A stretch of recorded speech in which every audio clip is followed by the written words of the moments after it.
أما بعد فإن خير الحديث كتاب الله وخير الهدي هدي محمد صلى الله عليه وسلم وشر الأمور محدثاتها وكل محدثة بدعة وكل بدعة ضلالة وكل ضلالة في النار. أعوذ بالله السميع العليم من الشيطان الرجيم. بسم الله الرحمن الرحيم. ولقد كرمنا بني آدم وحملناهم في البر والبحر ورزقناهم من الطيبات وفضلناهم على كثير ممن خلق تفضيلا. انسان کی قدر و منزلت اللہ احکم الحاکمین کے نزدیک کیا ہے، اور اللہ رب العزت کیسا انسان پسند کرتے ہیں، کیسا انسان چاہتے ہیں، اس حوالے سے ہماری گفتگو جاری ساری ہے. سابقہ خطبہ کے اندر سب سے پہلے ہم نے اس چیز کا ذکر کیا تھا کہ اللہ رب العزت نے انسان کو کون سی بلندیوں سے نوازا ہے. پھر اس کے بعد ہم نے ایسی صفات کا آغاز کیا تھا جو صفات اللہ رب العزت اپنے بندوں کے اندر دیکھنا چاہتے ہیں، کیونکہ بندہ جو ہے وہ بندگی سے، اگر وہ بندگی نہیں کرتا تو اللہ کا قرآن اس بندے کو انسان ماننے کے لیے تیار نہیں. اور بندگی یہی ہے کہ ہم ویسا بنیں جیسا اللہ رب العزت چاہتے ہیں. اس حوالے سے سب سے پہلی چیز جس کا ہم نے ذکر کیا تھا وہ تھا کہ تکبر انسان کو زیب نہیں دیتا. اللہ رب العزت کو عاجزی کرنے والے انسان پسند ہیں. اللہ رب العزت کو تکبر کرنے والے، فخر کرنے والے انسان پسند نہیں. دوسری صفت جو اللہ اپنے بندوں کے اندر دیکھنا چاہتے ہیں وہ ہے عدل اور انصاف والی. بندہ زندگی گزارے عدل و انصاف والی، وہ اس کی گھریلو زندگی ہو، وہ حکومتی سطح پر ہو، وہ جون سی سطح پر بھی ہو، عدل اور انصاف کی زندگی انسان گزارے، یہ اللہ رب العزت چاہتے ہیں. اور یہ بات بھی یاد رکھیں، ہمیں ایک سبق پڑھایا جاتا ہے مساوات کا. اسلام مساوات کا درس نہیں دیتا ہے، اسلام عدل کا درس دیتا ہے. مساوات اور عدل کے اندر فرق ہے. مساوات یہ کہتی ہے کہ سارے برابر ہیں، مرد اور عورت برابر ہے. جبکہ عدل کیا ہے؟ عدل یہ ہے کہ جس کو اللہ رب العزت نے جہاں پر رکھا ہے، جس کو جو حصہ دیا ہے وہ اس کو دے. یہ ہے عدل. اللہ رب العزت نے قرآن مجید کے اندر فرمایا ان اللہ یحب المقسطین. اللہ رب العزت عدل کرنے والے انسانوں کو پسند کرتے ہیں، انصاف کی زندگی گزارنے والوں کو پسند کرتے ہیں. رسول اللہ صلی اللہ علیہ وسلم کے سامنے ایک شخص بیٹھا ہوا تھا، اس کا بیٹا آیا تو اس نے اپنے بیٹے کو بوسہ دیا اور اپنی گود کے اندر بٹھا لیا. اس کے بعد اس کی بیٹی آئی، اس نے ویسے اس کے سر پر ہاتھ پھیرا اور اس کو اپنے ساتھ بٹھا لیا. رسول مکرم صلی اللہ علیہ وسلم نے فرمایا میرے صحابی تم نے عدل نہیں کیے، انصاف نہیں کیے. عدل اور انصاف کیا ہے؟ اگر تم نے بیٹے کو بوسہ دیا ہے تو بیٹی کو بھی بوسہ دو. اور ایک روایت کے اندر الفاظ ہے، اگرچہ اس کی سند کے اندر کلام ہے، فرمایا کہ عدل کرو اولاد کے درمیان، حتیٰ کہ اولاد کے درمیان بوسہ لینے میں بھی عدل کرو.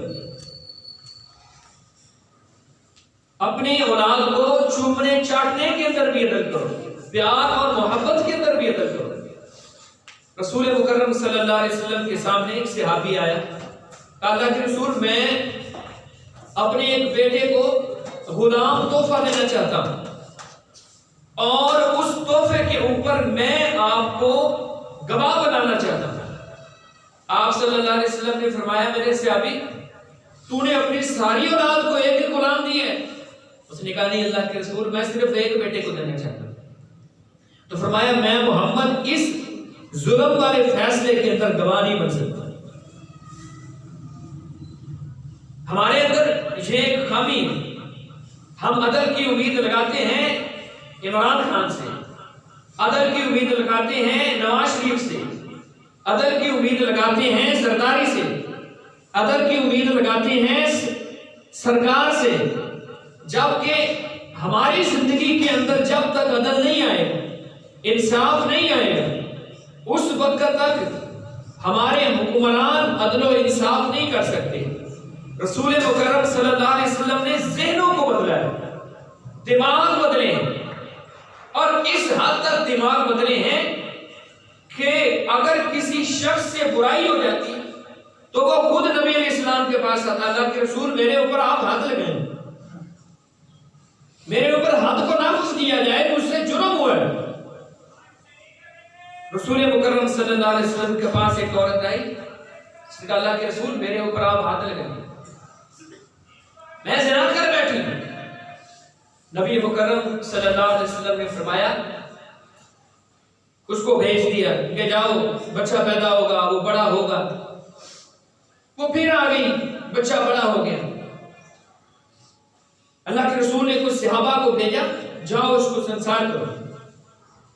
جب اس کو سنسار کیا گیا تو حضرت خالد بن ولید رضی اللہ تعالیٰ عنہ ان کے اوپر اس عورت کے خون کے کچھ چھینٹے پڑ گئے۔ رسول مکرم صلی اللہ علیہ وسلم کی اس صحابی نے یہ الفاظ کہے کہ یہ بری عورت جاتے جاتے مجھے بھی برا کر گئی۔ نبی علیہ الصلوۃ والسلام غصے کے اندر آئے، آپ نے فرمایا خالد ایسے الفاظ نہ کہو، اس عورت نے ایسی توبہ کی ہے، اگر اس کی توبہ کو مدینے کے گناہگاروں کے اوپر تقسیم کر دیا جائے تو اللہ رب العزت سارے گناہگاروں کو معاف کر۔ ایسی اس عورت نے توبہ کی۔ تو رسول اللہ صلی اللہ علیہ وسلم نے ذہن بدلے، دماغ بدلے، ہمیں اپنے ذہن بدلنے کی ضرورت ہے۔ میں اور آپ بیٹیوں کا اور بہنوں کا حق کھا کر امید یہ لگائیں کہ عمران خان انصاف کرے گا، سوال ہی پیدا نہیں ہوگا۔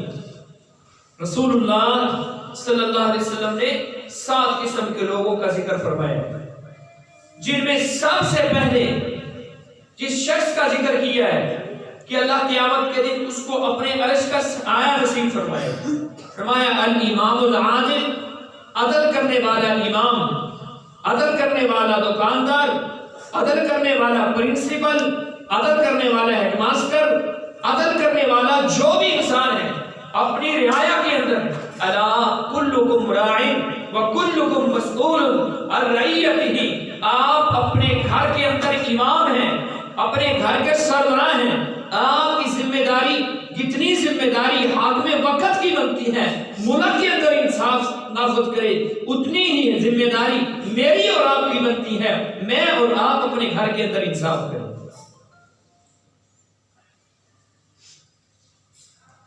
آپ حیران ہو گئے، رسول مکرم صلی اللہ علیہ وسلم کے تیار کردہ ساتھی، پھر ان کے تیار کردہ ساتھی آگے، ایسا عدل و انصاف۔ قاضی شرح بہت بڑے قاضی گزرے ہیں، حضرت عمر فاروق، عثمان غنی اور علی المرتضی رضی اللہ تعالیٰ عنہ کے زمانے کے اندر چیف جسٹس کے عہدے پر فائز رہے۔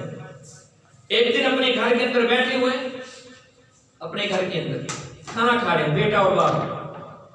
بیٹے نے کہا ابا جان میں نے فلاں بندے کے پیسے دینے ہیں، فلاں بندے کے میں نے پیسے دینے ہیں، اگر آپ مجھے عدالت کے اندر بری کر دیں۔ چیف جسٹس باپ ہے، کہا ابا جان آپ مجھے عدالت کے اندر بری کر دیں تو میں عدالت کے اندر فیصلہ لے کر دیتا۔ باپ نے کہا بیٹا لے آؤ پانی کا گلاس لے کر۔ بیٹا پانی لینے کے لیے چلا گیا۔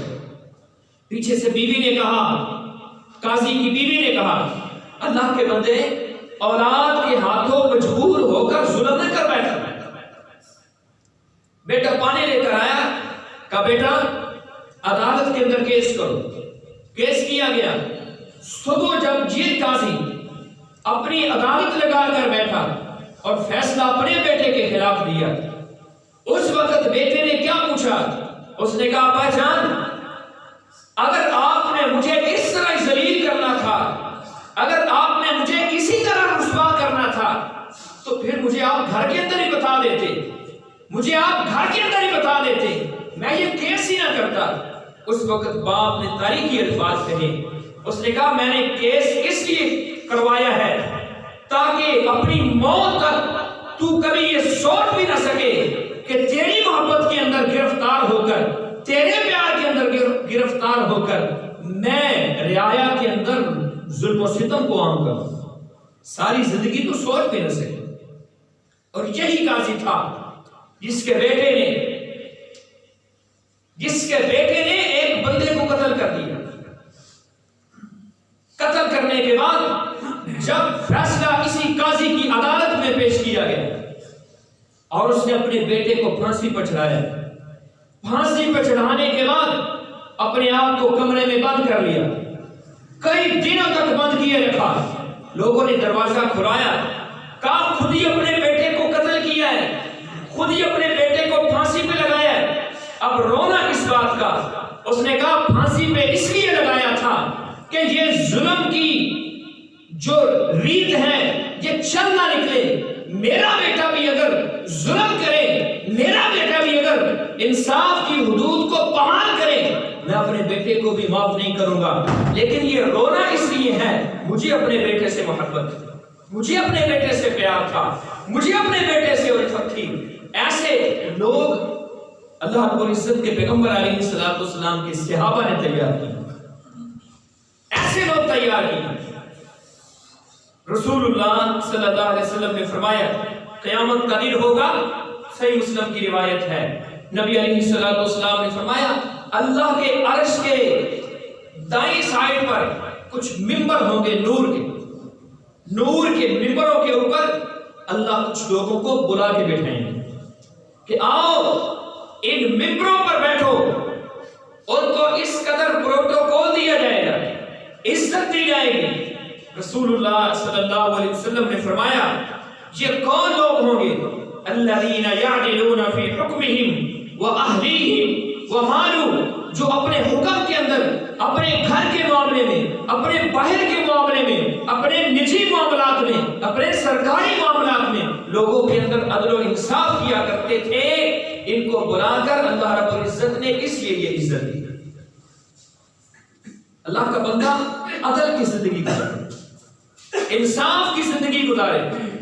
میرے بھائی بہنوں کی جائیدادیں کھا کر مت سمجھنا کہ میرا رب مجھ سے محبت کرے گا، میرا رب مجھ سے پیار کرے گا، میرا رب میرے ساتھ انصاف، میرے ساتھ اللہ رب العزت پیار والا معاملہ کرے گا۔ اور آج ہر دوسرے تیسرے بندے کا رونا ہے کہ میری دعائیں قبول نہیں ہوتی، میری التجائیں قبول نہیں ہوتی، میں اللہ کے سامنے ہاتھ اٹھاتا ہوں، میری دعاؤں کو شرف قبولیت سے نہیں نوازا جاتا۔ رسول اللہ صلی اللہ علیہ وسلم نے فرمایا ثلاثۃ لا ترد دعوتهم، تین بندے ایسے ہیں جن کی دعاؤں کو اللہ رب العزت کبھی بھی رد نہیں کرتے۔ تین بندے، اور میں سے پہلا بندہ رسول مکرم صلی اللہ علیہ وسلم نے فرمایا الامام العادل، عدل کرنے والا بندہ، ہر معاملے کے اندر اللہ اس کی دعا کو کبھی بھی رد نہیں کرتا۔ بیٹیوں کے حقوق کھا کر، بہنوں کی جائیدادوں کو ہڑپ کر کے انسان یہ سمجھے کہ میرا رب میری دعاؤں کو سنے گا، سوال ہی پیدا نہیں ہوتا، سوال ہی پیدا نہیں ہوتا۔ عدل کی زندگی گزارو، یہ اللہ رب العزت پسند کرتے ہیں۔ اس وقت اللہ رب العزت اپنے بندے سے محبت کرتے ہیں۔ ایک اور چیز جس شخص کے اندر آ جائے اللہ اس شخص سے بڑی محبت کرتے ہیں۔ اللہ رب العزت نے ہم کو بے شمار نعمتوں سے نوازا ہے، انعامات سے نوازا ہے۔ نبی علیہ السلام نے فرمایا ان اللہ یحب ان یرا اثر نعمتہ، نبی علیہ السلام نے فرمایا اللہ رب العزت پسند کرتے ہیں کہ جب کسی شخص کو کوئی نعمت دی جائے تو اس کا نعمت انسان کے اوپر، اس نعمت کا اثر انسان کے اوپر ظاہر ہونا چاہیے۔ ہم نے اپنے معاشرے کے اندر لوگوں کو دیکھا ہے، لوگ کنگھی نہیں کرتے، بالوں کے اندر، داڑھی کے اندر اچھا لباس نہیں پہنتے۔ عبداللہ بن مسعود رضی اللہ تعالیٰ عنہ نے ایک شخص کو دیکھا، اس نے سخت گرمی کے اندر موٹا لباس پہنا ہوا، موٹا لباس سخت گرمی کے اندر۔ فرمایا اللہ کے بندے اس کا نام تقویٰ تو نہیں ہے، اس کا نام پرہیزگاری تو نہیں ہے۔ یہاں ولایت کا معیار یہ بنا دیا گیا ہے کہ جو 2 مہینے نہائے نا، جو 2 مہینے غسل نہ کرے، اس کو ولی مان لیا جاتا ہے۔ جس کے بال میل کچیل کی وجہ سے جڑ چکے ہیں، اس کو ولی مان لیا جاتا ہے۔ رسول مکرم صلی اللہ علیہ وسلم کے سامنے ایک بندہ آیا، اس کے بعد اسی طرح بکھرے ہوئے تھے، اس کا لباس گندا تھا، جوتے گندے تھے۔ نبی علیہ السلام نے فرمایا اللہ کے بندے تیرے پاس لباس نہیں ہے، تیرے پاس کوئی جوتا نہیں ہے؟ اس نے کہا اللہ کے محبوب پیغمبر میں ٹھیک ٹھاک ہوں، مالدار آدمی ہوں۔ تو نبی علیہ السلام نے فرمایا پھر تم صاف ستھرا لباس کیوں نہیں پہنتے، اپنے بالوں کے اندر کنگھی کیوں نہیں کرتے؟ بلکہ یہاں تک الفاظ ہیں، ایک شخص آیا رسول مکرم صلی اللہ علیہ وسلم کے پاس، گزر گیا، جب آگے گیا تو نبی علیہ السلام نے فرمایا اس کے بال بھی بکھرے ہوئے تھے، داڑھی کے بھی سارے ہوئے تھے۔ آپ نے فرمایا جس نے شیطان کو دیکھنا ہے اس شخص کو دیکھنا ہے، جس نے شیطان کو دیکھنا ہے۔ یہاں صوفیزم کو اس قدر ہمارے اوپر لاگو کر دیا گیا، صوفیزم کو، کہ اچھا لباس نہیں پہننا، اچھے جوتے نہیں پہننے۔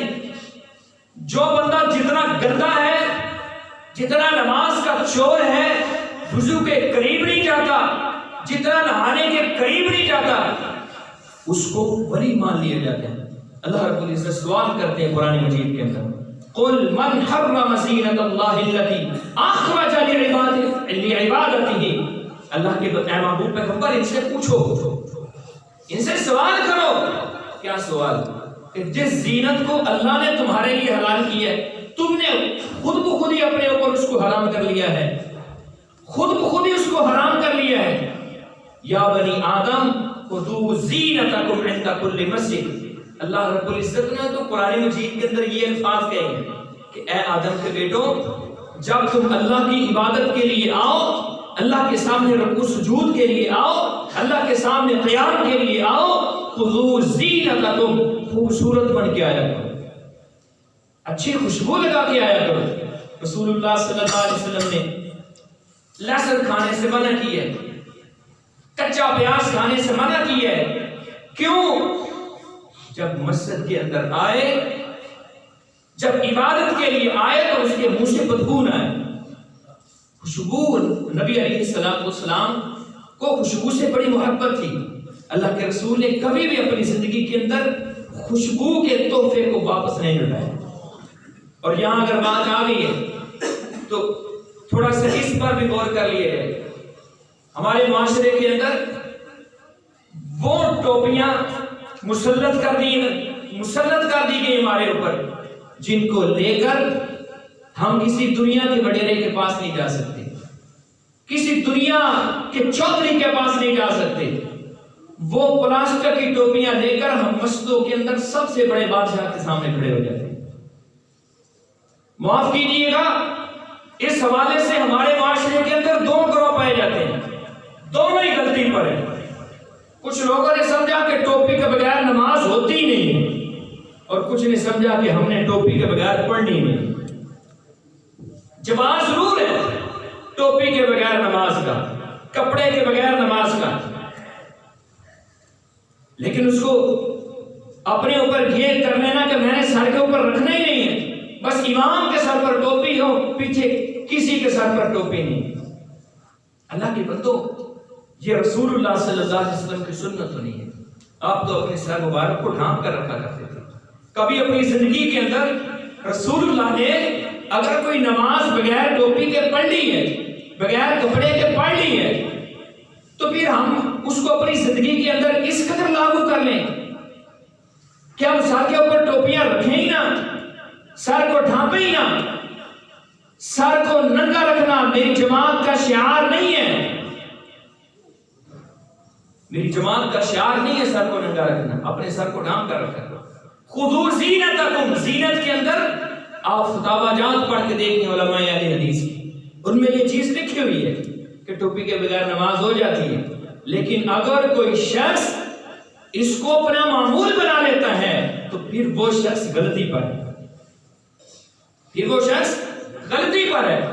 تو اللہ رب العزت پسند کرتے ہیں کہ میرے پاس کوئی نعمت ہے، مجھے اللہ رب العزت نے مال سے نوازا ہے، تو میں اچھا لباس پہنوں، اچھے جوتے پہنوں، خام خواہ اپنے آپ کو گندا بنا کر رکھنا، خام خواہ اپنے بالوں کو بکھیر کر رکھنا، گندا لباس پہننا، ٹوٹا ہوا جوتا پہننا، اللہ رب العزت اس کو پسند نہیں کرتے۔ اللہ رب العزت کو ایسے بندے پسند ہیں، اللہ ان کو نعمت دے تو نعمت کا اثر بندے کے اوپر ظاہر ہونا چاہیے۔ ایک اور صفت اللہ کو بڑی پسند ہے، انسان معاف کرنے والا بنے، اپنے بھائیوں سے درگزر کرنے والا بن جائے۔ رسول اللہ صلی اللہ علیہ وسلم سے حضرت عائشہ سوال کرتی ہیں، اللہ کے محبوب پیغمبر، اگر ہم شب قدر کو پا لیں تو اس وقت ہم کون سی دعا پڑھیں؟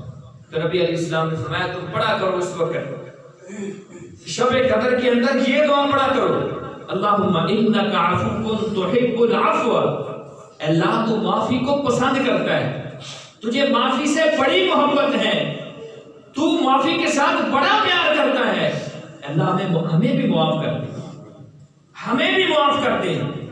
رسول اللہ صلی اللہ علیہ وسلم فرماتے ہیں، صحیح مسلم کے اندر روایت ہے، آپ نے فرمایا ہر جمعرات اور سوموار کو جنت کے دروازوں کو کھولا جاتا ہے، معافی کا اعلان کیا جاتا ہے، لوگوں کو معاف کیا جاتا ہے۔ لیکن دو قسم کے لوگ اس قدر برے بد نصیب ہیں، اللہ ان کے لیے معافی کا اعلان نہیں کرتے، اللہ ان کو معاف نہیں کرتے۔ ان میں سے پہلا شخص کون ہے؟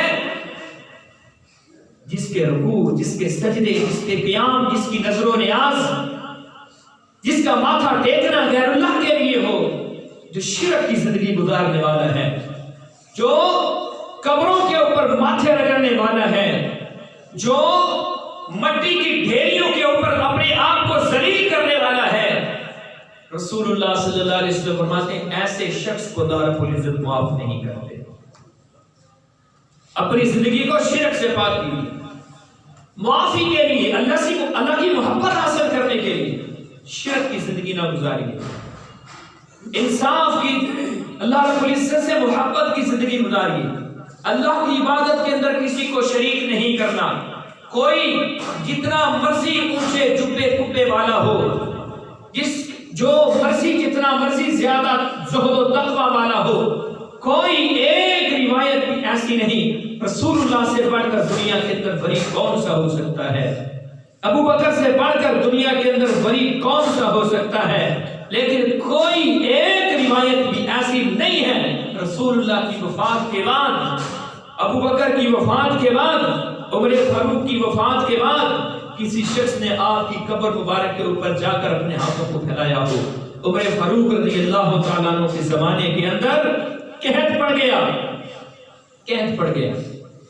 آپ نبی علیہ السلام کے چچا عباس جو زندہ تھے ان کو لے کر میدان میں نکلے اور دعا کیا کرتے ہیں کہ یا اللہ جب تیرا پیغمبر زندہ تھا، جب تیرا نبی زندہ تھا، ہم تیرے نبی کو لے کر آیا کرتے تھے، ان سے دعا کروایا کرتے تھے، آج تیرا نبی دنیا کے اندر نہیں ہے، ابو بکر بھی دنیا کے اندر نہیں ہے، لیکن ہم تیرے نبی کے چچا کو لے کر آئے ہیں، اللہ پیغمبر کے چچا کی دعا کی برکت سے ہمیں بارش عطا فرما۔ شرک سے پاک کرو اپنی زندگی کو، اور دوسری بری خصلت رسول اللہ صلی اللہ علیہ وسلم فرماتے ہیں جو دو مومن مسلمان کلمہ پڑھنے والے انسان آپس کے اندر لڑے ہوئے ہوں ان کی بھی سوار اور جمعرات کو بخشش نہیں کی جاتی. یہاں لوگ بڑے فخر کے ساتھ کہتے ہیں کہ میرے ساتھ اس نے زیادتی کی، مجھے 2 سال ہو گئے ہیں، میں نے اس کو بلانا تک گوارا نہیں کیا. بڑے فخر کے ساتھ کہہ رہے ہیں. اللہ کے بندے یہ فخر کی بات نہیں ہے، یہ تیری بد نصیبی کی بات ہے، بد نصیبی کی بات ہے. رسول اللہ صلی اللہ علیہ وسلم فرماتے ہیں جو اپنے آپ کو نیچا کر لیتا ہے، اللہ کے لیے تواضع اختیار کرتا ہے، اللہ کے لیے لوگوں کو معاف کر دیتا ہے. نبی علیہ السلام نے فرمایا اللہ رب العزت رفعہ اللہ اس بندے کو بلند کر دیتا. ہم کیا سمجھتے ہیں کہ معافی مانگنے سے، کسی شخص کو معاف کر دینے سے، اپنے مسلمان بھائی کو معاف کر دینے سے ہماری عزت کے اندر کمی آ جائے گی؟ کائنات کے اندر سب سے زیادہ عزت والی ہستی اللہ کے بعد اگر کوئی ہے تو محمد رسول اللہ صلی اللہ علیہ وسلم کی ہستی. آپ کی بیوی کے اوپر تہمت لگی، ظالموں نے تہمت لگائی، اور ان تہمت لگانے والوں میں ایک شخص کا مصعب بن اساسہ رضی اللہ تعالیٰ عنہ، بھول ہو گئی انسان. ان کا خرچہ ابو بکر کے گھر سے آتا تھا، ان کے اوپر ابو بکر صدیق رضی اللہ تعالیٰ عنہ خرچ کیا کرتے تھے. جب کوڑے لگائے گئے، حد لگائی گئی تہمت لگانے والوں کے اوپر، اس وقت ابو بکر کو پتا چلا کہ اس جرم کے اندر مصطہ بھی شامل ہے. تو ابو بکر نے کہا اے مصطہ، ساری دنیا بھی مخالفت کرتی، ساری دنیا بھی یہ بات کہتی، ساری دنیا جو مرضی کہتی پھرے، تیرا تو حق نہیں بنتا تھا. میں تیرے اوپر خرچ کیا کرتا تھا، تیرے گھر کا خرچ میں نے اٹھا رکھا تھا. قسم اٹھا لی آج کے بعد مصطہ کے اوپر ابو بکر کبھی بھی خرچ نہیں کرے گا، کبھی بھی خرچ نہیں کرے گا. اللہ رب العزت نے آسمانوں سے آیات نازل کی وَلَا يَقْتَلِ أُولُو الْفَضْلِ مِنْكُمْ وَالسَّاعَةِ أَن يُؤْتَىٰ أُولِي الْقُرْبَىٰ. اللہ فرماتے ہیں کسی صاحب فضل آدمی کو یہ لائق ہی نہیں ہے کہ وہ اس طرح کی بات کرے، وہ اس طرح کی قسمیں اٹھاتا پھرے. اور اللہ رب العزت نے یہ الفاظ کہی، اس آیت کے آخر کے اندر الفاظ ہیں أَلَا تُحِبُّونَ أَن يَغْفِرَ اللَّهُ لَكُمْ. کیا مطلب؟ ابو بکر اگر تم مصطہ کو معاف کرو گے اللہ تمہیں معاف کرے گا، اللہ تمہیں معاف کرے گا. اپنے بھائیوں کو معاف کرو اللہ تمہیں معاف کرے گا. ہم نمازیں کس لیے پڑھتے ہیں، روزے کس لیے رکھتے ہیں، حج کس لیے کرتے ہیں، عمرے، سجدے، قیام، رکوع کس لیے کرتے ہیں؟ اللہ ہمیں معاف کر دے، اللہ ہمارے لیے معافیوں کے اعلان کر دے. لیکن ایک چھوٹا سا عمل ہے، اللہ فرماتے تو اپنے بھائیوں کو معاف کرو اللہ تمہیں معاف کر. جب اتنی بات ابو بکر نے سنی نا، کیسے ایمان تھے، کیسا زہد تھا، کیسا تقویٰ تھا، فوری پکار اٹھے اللہ کے رسول کیوں نہیں، میں معافی چاہتا ہوں، میں پسند کرتا ہوں کہ اللہ میرے ساتھ محبت کرے، اللہ مجھے معاف کر دے. اسی وقت فوری ابو بکر نے اعلان کیا ابو بکر اپنی قسم کا کفارہ ادا کرے گا اور آج کے بعد مصطہ کے اوپر ڈبل خرچ کیا کرے. لوگوں انہوں نے تو اپنی بیٹیوں کے اوپر تہمت لگانے والوں کو معاف کر دیا تھا. اس سے بڑی بات کیا ہے؟ رسول مکرم صلی اللہ علیہ وسلم کی بیٹی کا قاتل حبار بن اسود، میں نے الاصابہ کے اندر پڑھا ہے، نبی علیہ السلام کی بیٹی جب وہ شہید کر دی گئی تو آپ نے اعلان کیا کہ حبار جہاں بھی ملے اس کو آگ سے جلا دینا. جب نبی علیہ السلام کا غصہ ٹھنڈا ہوا تو آپ نے فرمایا حبار کو آگ نہ لگانا، کیونکہ یہ آگ کا عذاب دینا اللہ رب العزت کی صفت ہے، بندے کی صفت نہیں کہ کسی کو جلائے. لیکن ہاں حبار جہاں بھی ملے اس کو قتل کر دینا، اس کو قتل کر دینا، میری بیٹی کا قاتل ہے. الاصابہ کے اندر میں نے پڑھا ہے حبار جب فتح مکہ ہوا مکے سے بھاگ نکلا کہ آج میری خیر نہیں، محمد مجھے قتل کروا دیں، میں تو ان کی بیٹی کا قاتل ہوں. اس کی بیوی رسول مکرم صلی اللہ علیہ وسلم کے پاس آئی، کلمہ پڑھ کے مسلمان ہو گئی۔ کسی نے اس کو بتایا حبار کو کہ اے حبار جاؤ محمد کریم علیہ السلام کے پاس، آج وہ بڑے رحیم ہیں، بڑے شفیق ہیں، انہوں نے بڑے بڑے لوگوں کو معاف کر دیا، بڑے بڑے لوگوں کو معاف کر دیا۔ مکے والے نے کون سا ظلم نہیں ڈھایا تھا محمد کریم علیہ السلام پر، آپ کے صحابہ کے اوپر کون سا ظلم نہیں کیا تھا، لیکن نبی علیہ السلام نے کیا فرمایا تھا؟ میں تمہارے لیے وہی کہتا ہوں جو یوسف علیہ السلام نے اپنے بھائیوں کے لیے کہا تھا، لا تثریب علیکم اليوم، آج کے بعد تم سے کوئی کچھ نہیں پوچھے گا، اللہ رب العزت تمہیں معاف کرے۔ یہ سب سے زیادہ عزت والی ہستی ہے کائنات کے اندر، اس نے معاف کیا ہے۔ حبار پتہ چلا، اپنے منہ کو چھپایا، مسجد نبوی کے اندر آیا اور رسول اللہ صلی اللہ علیہ وسلم کے سامنے بیٹھ گیا، کہتا اللہ کے رسول میں کلمہ پڑھنا چاہتا ہوں، مسلمان ہونا چاہتا ہوں۔ نبی علیہ السلام نے چہرہ اوپر اٹھایا، آپ نے دیکھا حبار آگے ہیں، اس نے دوسری دفعہ کہا، تیسری دفعہ کہا، نبی علیہ السلام خاموش ہیں۔ تیسری دفعہ جب پھر اوپر چہرہ اٹھایا تو آپ کی داڑھی مبارک آنسو سے تر تھی۔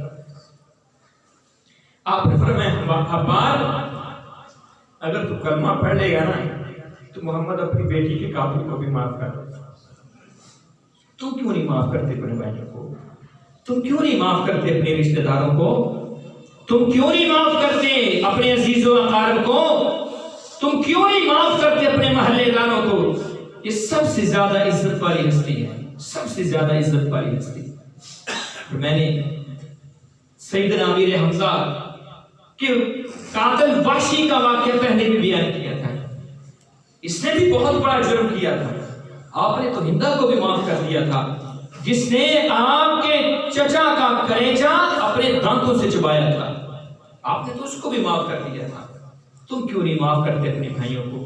معافی کا اپنے اندر صفت پیدا کیجیے۔ اگر آپ چاہتے ہیں اللہ آپ سے محبت کرے، اللہ آپ سے پیار کرے، اگر آپ چاہتے ہیں اللہ تمہارے گناہوں کو معاف کر دے۔ اللہ رب العزت کے پیغمبر نے کیسے صحابہ تیار کیے؟